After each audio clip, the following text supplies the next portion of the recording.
So the very notion that you carry is the issue that I'm trying to address through my book. And I'm urging readers to read the references in my book and treat my book primarily as a catalog of those references that I've given with respect to the Bharatiya civilization. What you're taught in your textbooks is rubbish, it's garbage, not even worth being recycled.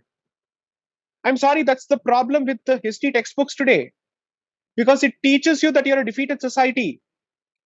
Please press a delete button, control, alt, delete, and a permanent delete of this nonsense from your head.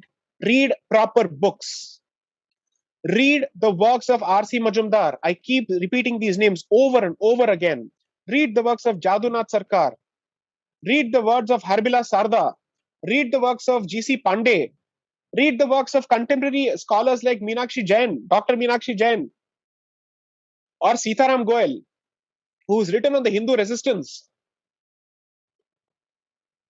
If you're reading the Marxist school of nonsense, their entire goal has been to push you into slavery.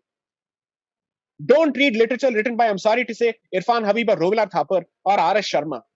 They are not worth reading at all under any circumstances. The only reason that you should read them is to understand how paid stooges have effectively brushed Bharat's history under the carpet to the detriment of the civilization. I dare use that language. These people did not have the guts or the courage of the conviction to actually prove their point in the Ram Janmabhoomi case when invited to actually present themselves as expert witnesses, when they kept peddling nonsense and propaganda as opposed to putting forth facts. So please don't read these books. They are not worth reading at all. At the very least, in the age of internet, nobody should have the excuse of saying, I was not aware of this. When you can Google for all sorts of rubbish, please Google on Indian history.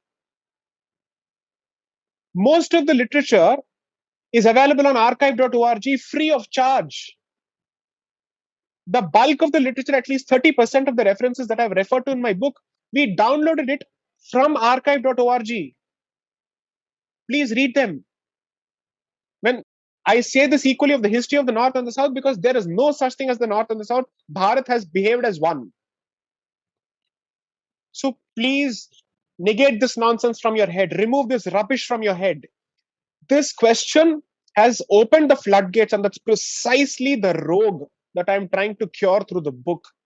Because generations of historians have been trying to cure this. Others know your history better.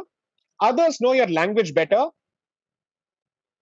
Your Sanskrit is being, let's say, hijacked and monopolized by Westerners with a very clear agenda. Ek din aayega, like Audrey Tushki, when you talk about Sanskrit and your religion, she will get up and her cohorts will get up and say, तुम्हें कुछ नहीं आता, मुंह बंद रखो. हम आपके धर्म के बारे में हम आपसे बेहतर जानते हैं. ये भी एक दिन आएगा. आ चुका है already. I would say our ancestors will regret for having spawned these kind of people, because what they fought for during years of colonization and years of invasions, we are giving it away in so-called independent Bharat. That is the sad reality. The resistance that was alive until 1947 has been snuffed out of the society by the irresponsible, paid Nehruvian civilization 100%. Nehruvian civilization, according to me, is a separate civilization. जिनको भारत से कोई न लगाव है न जुड़ाव है. Their utter disgust and hatred, they have successfully passed it on through the education system and the language policies of this country. आप अपने आप को इस रोग से मुक्त कीजिए किसी भी हालत में. Start reading the literature at least in your mother tongues, man. Your ancestors have written in Tamil, Telugu, in Assamese, Bengali, in so many languages. At the very least, read that literature.